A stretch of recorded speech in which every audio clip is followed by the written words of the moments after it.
personally don't have any qualms with the fundamentals of atheism. It's an absence of belief in the existence of deities. That's fair. If you do not feel compelled to believe, then that's fair. I value that even. I feel the atheistic perspective is healthy for societal growth, allowing scientific fields to progress and encouraging us to question long-held assumptions, creating space for new paradigms and ways of understanding our place in the universe. However, I do think there are aspects of atheism that can be limiting, particularly in the way mainstream atheistic discourse frames certain concepts and approaches. Mainstream portrayals of atheism often present it as a singular stance, but in reality, atheism is a spectrum of perspectives. Without a deeper exploration of these differences, it risks oversimplifying complex concepts and misrepresenting the diversity within atheism itself. The limitation I'd like to discuss is the devaluation of emotional reasoning in atheistic arguments. Emotional reasoning often gets dismissed because it doesn't follow predictable patterns like logic or data, and it is seen as too subjective to be reliable. For example, some atheistic arguments might counter a personal emotional experience of the divine with "that's just a feeling," as though feelings inherently lack validity, or they might challenge someone's faith by demanding evidence that can be empirically tested without considering that emotions and subjective experience often operate beyond the scope of empirical frameworks. This dismissal creates a hierarchy where rationality is considered superior and emotional or religious reasoning is labelled as flawed or aggressive. But the problem with this hierarchy is that it oversimplifies human cognition. Emotions are deeply interwoven with our capacity to reason. As Antonio Damasio explains in Descartes' Error, individuals with impaired emotional processing, despite having intact logical abilities, struggle with decision-making in daily life. Emotional reasoning isn't an inferior counterpart to intellectual reasoning, it's integral to how we navigate the complexities of reality. In scientific inquiry, emotional reasoning is often a driving force behind deeper investigation. The beauty and elegance of certain concepts can spark curiosity and inspire researchers to explore further. For example, in classical physics, the symmetry and simplicity of Newton's laws or Maxwell's equations didn't just emerge through logical deduction. They were also shaped by the aesthetic satisfaction that such elegant theories bring. This sense of rightness often motivates further exploration. Similarly, the golden ratio, first noticed for its aesthetic appeal, later proved to be foundational in both mathematics and natural sciences. These examples show that emotional reasoning, such as the sense of awe or beauty we feel when encountering elegant theories, can play a role in uncovering deeper truths about the world. The dismissal of emotional reasoning is just one example of how mainstream atheism reduces complex human experiences. Similarly, the overgeneralization of the concept of God highlights another limitation. Mainstream atheistic arguments often focus on the Western anthropomorphic version of God, an all-powerful external deity. Phrases like Sky Daddy reflect this conception and are used to critique belief in a deity as irrational or absurd. But this critique misses the diversity of God concepts that exists in other traditions. For instance, pantheism views God as synonymous with the universe itself, immanent rather than transcendent.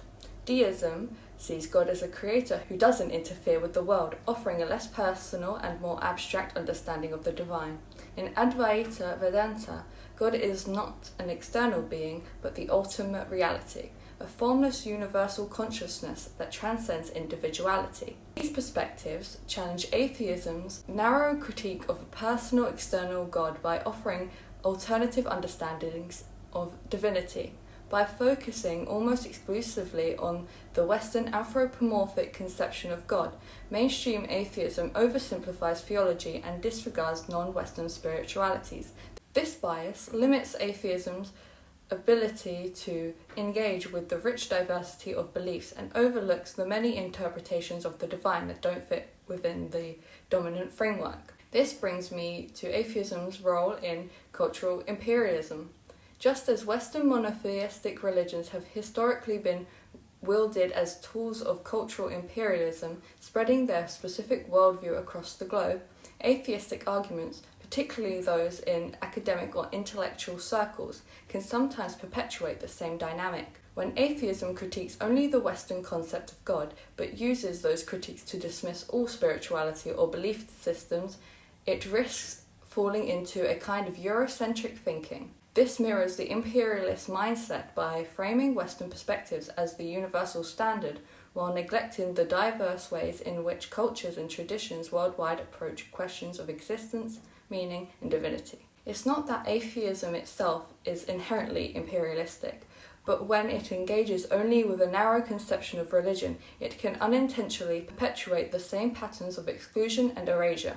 For example, non-theistic traditions like Buddhism or certain interpretations of Advaita Vedanta don't align with the typical way of atheistic critique. These systems often get swept into the same dismissal, not because they share the same flaws, but because they're misunderstood or disregarded within the dominant framework of Western atheism. This critique isn't about dismissing atheism, but rather about examining how its cultural context shapes its perspectives and arguments. By expanding the conversation to include a more diverse range of spiritual perspectives, atheism can contribute more meaningfully to a global dialogue on existence, meaning, and ethics.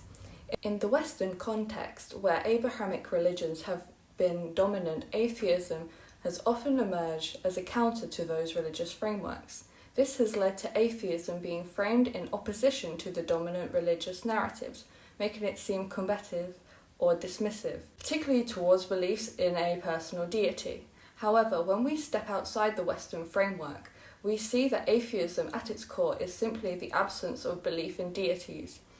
It doesn't necessarily carry the weight of rejecting entire systems of thought or cultural traditions. In Eastern traditions, for example, atheism takes a different shape. It is not inherently adversarial.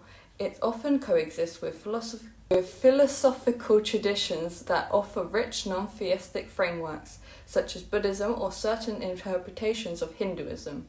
In these cultures, the rejection of a personal God doesn't entail a rejection of spiritual inquiry or ethical living. Atheism is, therefore, not a battle against religion, but rather an option that emerges from the broader spectrum of human understanding. By framing atheism this way, we see that the issue isn't atheism itself, but rather the limitations imposed by the cultural and religious context in which it operates. It is these frameworks, rigid, exclusivist, and often imperialistic in nature, that shape how atheism is understood. If we broaden the conversation to include perspectives from a wider array of traditions, we can see that atheism, far from being inherently dismissive, can contribute to a global pluralistic dialogue about existence, meaning, and ethics. While these limitations highlight the challenges within mainstream atheism's framework, it's important to recognize the broader constructive role atheism can play. At its core, atheism encourages critical thinking, promotes personal freedom, and aligns with secular humanism, values that foster intellectual independence and moral autonomy. By embracing these values, atheism provides a platform for individuals to shape their ethical systems based on reason, empathy, and a commitment to the well-being of others. This autonomy encourages a sense of responsibility and empowerment, where individuals take ownership of their actions and the values they choose to uphold. Moreover, atheism doesn't have to stand in opposition to all forms of spirituality. Non-theistic traditions like Buddhism or certain schools of Hinduism, which emphasize ethical living, mindfulness, and spiritual growth without the need for a personal God, show that atheism can coexist with diverse philosophical perspectives. Atheism can therefore contribute to a broader dialogue on ethics and existence, offering a human-centered approach to well-being and meaning. This inclusivity reinforces the idea that one does not need to subscribe to a deity to engage in spiritual or moral inquiry. I've raised these issues because, as someone who isn't an atheist myself, I can't help but to notice that the mainstream portrayals of atheism often present a one-dimensional view that doesn't capture the full spectrum of atheist perspectives. As an outsider, this perspective struck me as problematic, and it made me realise that I'm likely not alone in viewing atheism this way. I know that there are more nuanced takes on atheism, but they often don't get the same attention or visibility, and that's a problem. So my hope in discussing these issues is to spark a more inclusive dialogue about atheism, one that reflects the diversity of thought within it. And on that note, if you know any books or resources that explore more nuanced versions of atheism, I'd love to hear your recommendations, as I'm generally interested in learning more. I finished this in, oh my god, I was able to read it. I was able to read this. I actually did it. That I struggle with speaking and reading, and I went through it in like I had to scroll back on the teleprompter thingy and reread it, but I did it. I was struggling so badly with that. Oh my god, it was so hard. I've been struggling for hours. Actually, so I did it. I can read, sort of. Not the best, but we'll get better as time goes on. This is just the first thing and I've done it. We're done. Goodbye.